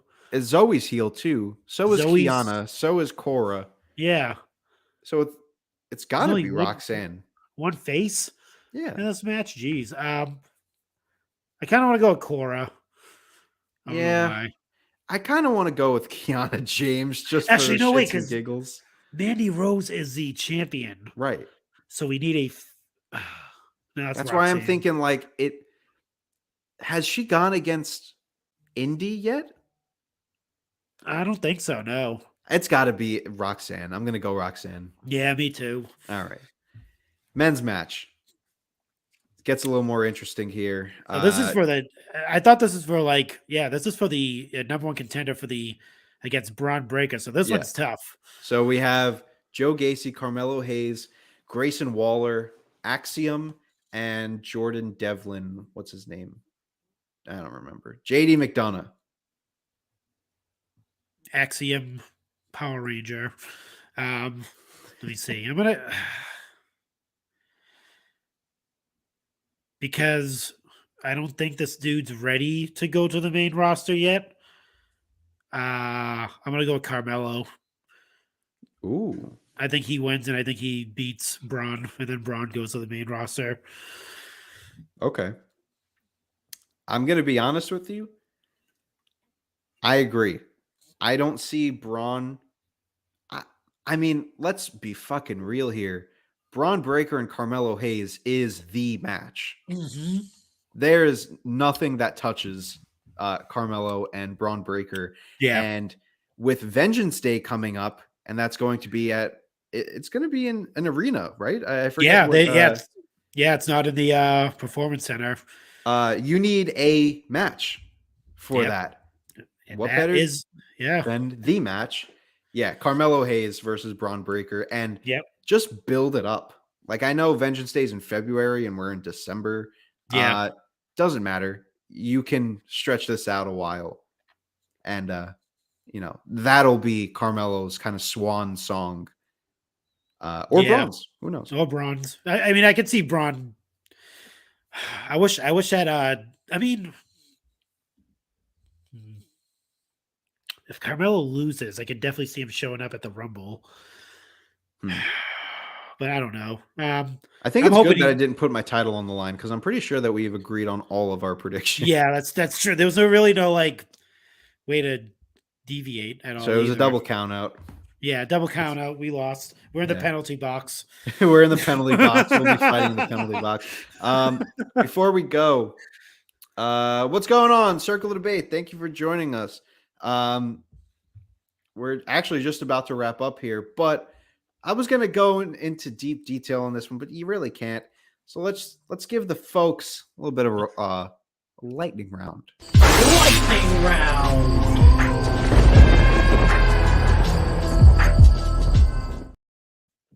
I haven't hit that one in a minute. Yeah. I don't have any fancy graphics for the lightning round yet.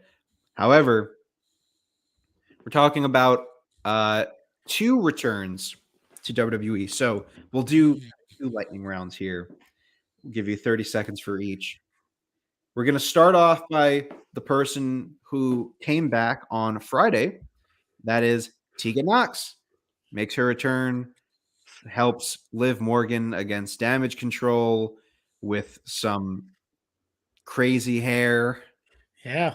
And Marco, you know the drill. I'm going to give you... I always forget. We do 30 seconds? Is it 30 or is it 20? Yeah, we do. I think we do 30. Oh, wait. I thought it was 20 seconds. Oh, Is it fuck, 20? I always forget. I mean, do you need 30? No. I'll give you 20. Yeah, do 20, yeah. All right. Here we go. Your time starts now. All right, yeah. So I think we've all been championing the return of Teagan Knox. It's happened. She looks great. She has that history with I almost said Kairi Sane, Dakota Kai, so Andy Yoshirai. So I mean, I'm excited for it. I'm wondering what J Bone's gonna say about that. What? He's gonna be like, "That's the worst one so far." That has to be the worst one by far. All right. Let me get 20 seconds on the clock, and here we go. I don't care. I'm sorry. I don't. You had a potential to make this kind of interesting by focusing in on Dakota Kai. Oop, notification. Dakota Kai and Teagan Knox, and they didn't. And also her hair looks like My Little Pony hair. What? That's it. Her hair looked like you just take all of like the Rainbow Dash and who are the other ones? Pinkie Pie. You just take all their Buttercup? hair. I don't know. Just put them all together. Cool hair. Just caught me by surprise. Just looks different. Yeah. I mean, the last time we see it was just straight brunette. Yeah. Maybe we'll see Teagan Knox versus Ronda Rousey in the near distant future. We got one more, and then we'll call it a show. This one has not happened yet, but it's basically confirmed. This happened legit 15 minutes after we went off the air last week. Eric Young was killed off of Impact Wrestling, as Impact normally does. Kill him off, and it seems that he is going back to WWE. Before I give you your 20 seconds, Marco, we have a comment from Ivan here. He says, with all these returns in the women's division, this can be the opportunity to build up the women's tag division and possibly create a mid-card title. Since getting rid of the 24/7 belt, who knows, maybe a second Women's Revolution pay-per-view. Yeah, I think we'll see Evolution too. I don't think we're seeing a mid-card belt for the women as long as we have a brand split. There's no way that we have, because the roster on SmackDown is thin.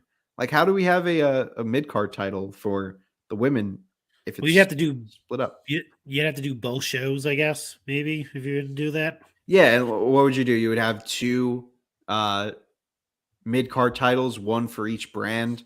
Like, honestly, if we're really looking at it, you could split up the division by having the Raw women's division. Those wrestlers go for the women's championship, the main women's championship, and then the SmackDown competitors, they should be going for the mid-card title because of how mid-tier that SmackDown women's division is. I kind of figured you were going that route, but I mean, hey, that's not nice. Call a spade a spade. Well, that ain't a knee slapper, buddy. I had to give myself that. All right, getting back on topic. Let's talk about Eric Young. You want 30 or 20? No, I don't need any. I don't care. All right, go ahead. I don't. That's it. That's just my take. Don't care unless Sanity's coming back, but I highly doubt that's happening. Wow. All right. I'll put 20 seconds on the clock and go. It's interesting to see Eric Young coming back because now that means that we will see Nikki Cross and Sanity together.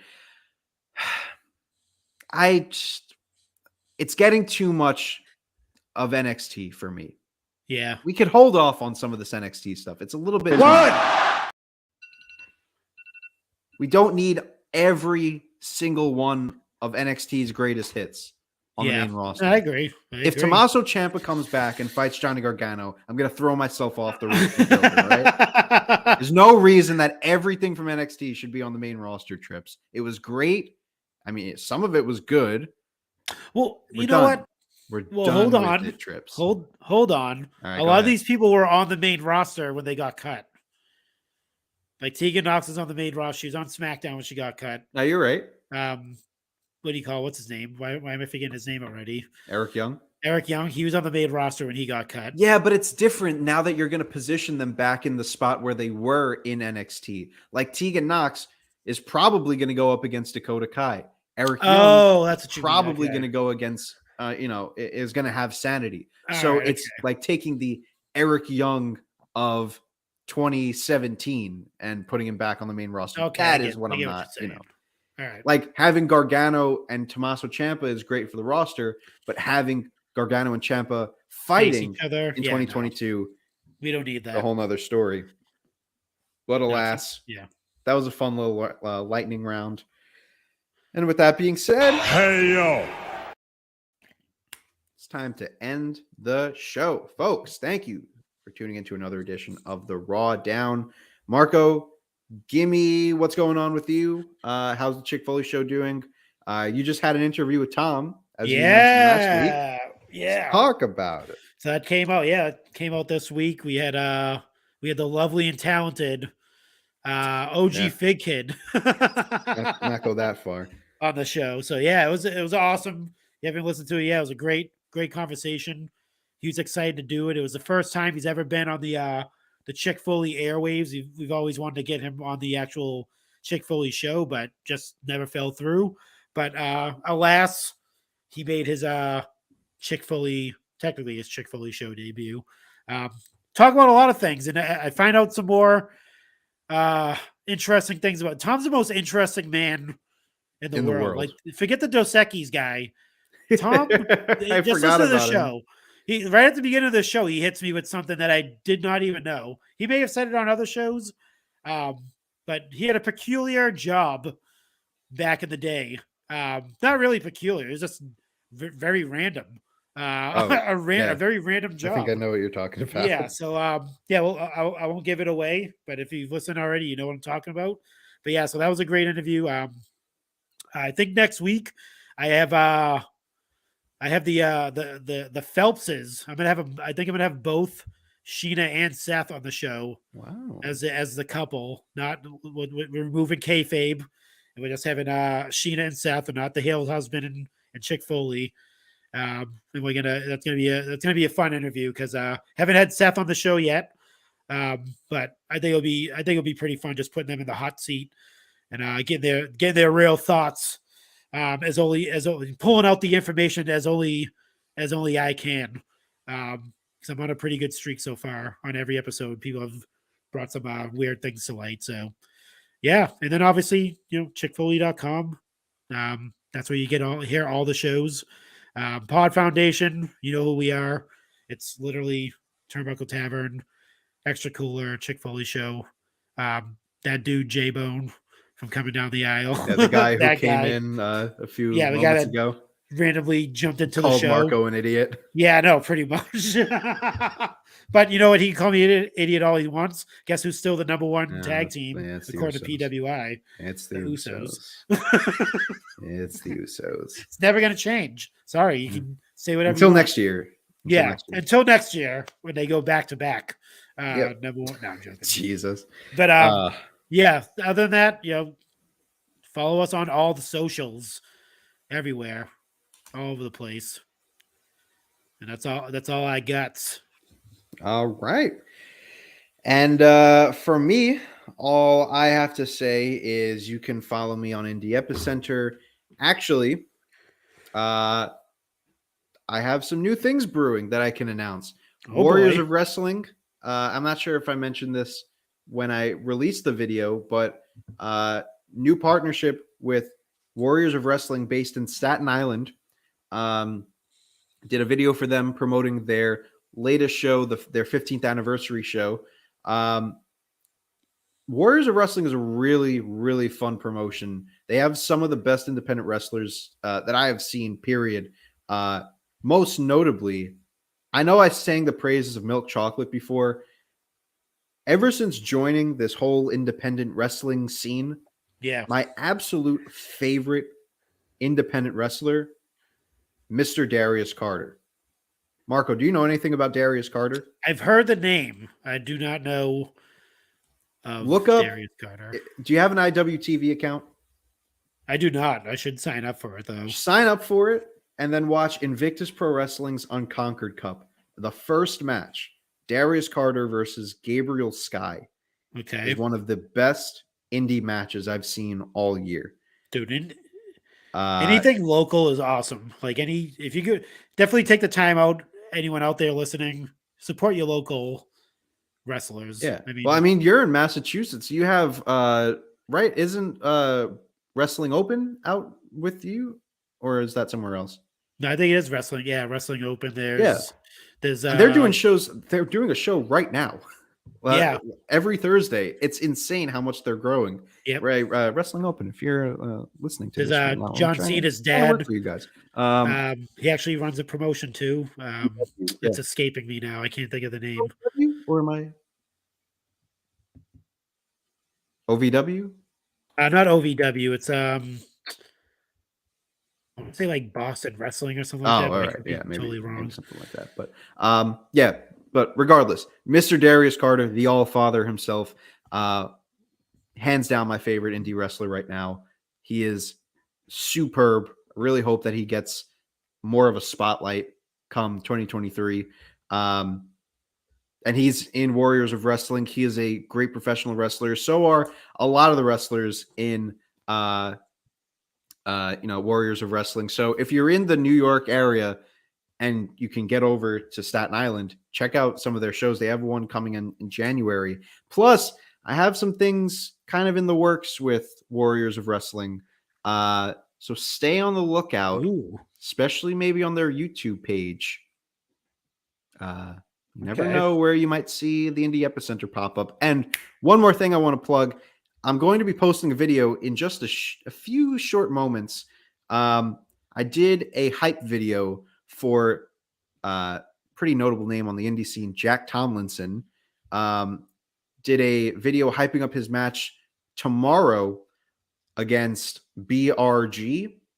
They've been having a feud for the social media championship in, I believe it's NFW. I really should fucking know more about what I'm talking about here, but it's a no disqualification match, and he wanted me to put together a video to promote the match. I don't know. I was pretty happy with what I came up with. I would say it's been one of my better promos. So this is my opportunity to cheap plug. If you are a pro wrestler listening to the RAWDOWN right now, and you would like, a hype video, a reel, anything, call me up. Give me a little texties, and maybe we could see what's going on. I'm working with a lot of different people, and you could be one of them. Put my editing skills to use to benefit you. That's my cheap plug of the night. There you go. But alas, until then, you'll see me, still repping Invictus Pro Wrestling. They have the Many Saints of Ridgefield Park coming up this the 30th of December. Okay. I won't be there, unfortunately, but you could be there in Ridgefield Park, New Jersey. Also, shout out to Ace. Thank you for joining. He also says MWF. MWF, that's the name of it. Cena's promotion. It's Cena's promotion. And there's Big Time Wrestling, too, is another one. Big Time Wrestling, yes. BTW, that's a New England-based wrestling company. I mean, even the promotions that Acefield is working for. I see Remarkable Wrestling. What is it? Victory Pro. I know Jack Tomlinson is the champion of that one as well. So, a lot of good wrestling promotions out there. Support indie wrestling. A lot of good stuff out there.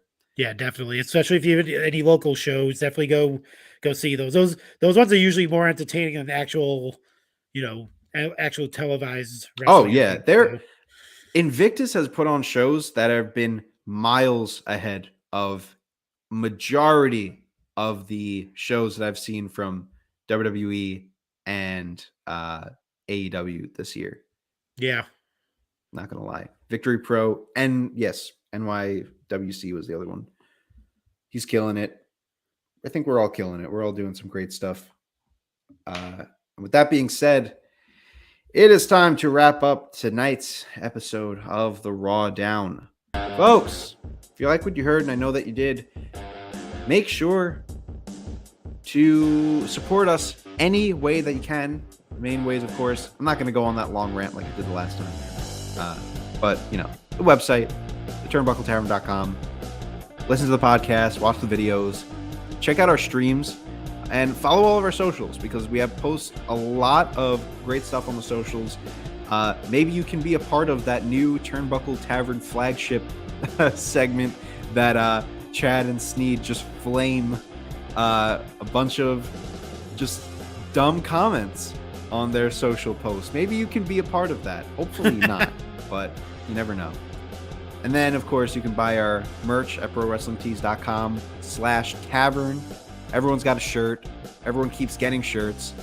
Boney Shivani. Like, if you've been here from the start, you know about Hollywood Tony. You know about Boney Shivani. But even if you're a newbie, the Young Anthony shirt's there for you. The MVP Marco shirt is there for you. Everyone's got a shirt. Buy a shirt. They're not too expensive. You don't have to break the bank. But if you are breaking the bank, then you can go over to Teespring while you're at it and then buy some RAWDOWN merch. Mr. Backlash. God, we haven't talked about that one in a while. That's a great one. That was a great one. We need to come up with another one. I think we were talking about a Roman Reigns inspired one last week. I just can't remember what it was. I don't know. That's my something. This is my T-shirt or something. Oh, like that. yes. Yeah, that's the one. That T-shirt right there, that's my T-shirt. I think that's the new one. Chad, if you're listening, we need a Roman Reigns T-shirt. Stat. And buy some stickers, buy some mugs. Do what you want with them. And then finally, you can call the Tavern 304-404-2004. Hear your message played on the flagship show. And possibly, honestly, this is the way that if you want to become a member, like an official member of the Turnbuckle Tavern, this is probably your best way to do it. Colton Jesse, he was listening for a while. He called into the tavern. All of a sudden, now he's becoming a regular on the debate. He's filling in for Tom. He's been on the last few shows. Yep. And he's great. Shout out Colton. But you can be just like him if you want to. 304-404-2004 is the number to call to hear your message played. Call the tavern, leave us a voicemail. That's 304-404-2004. Thanks for tuning in. Had a fun episode. This was a good time. A lot of stuff that we discussed on this episode. And I'm sure next week will be even better because we have the return of our good old buddy old pal, J-Bone. And perhaps a guest.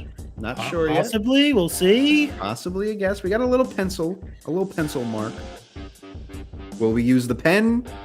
Will we have to use the eraser? Find out on the next edition of the RAWDOWN. Folks, thank you so much for tuning in. We will see you on the next one. But until then, as I find the graphic, until then, as always, Life sucks, and then you die.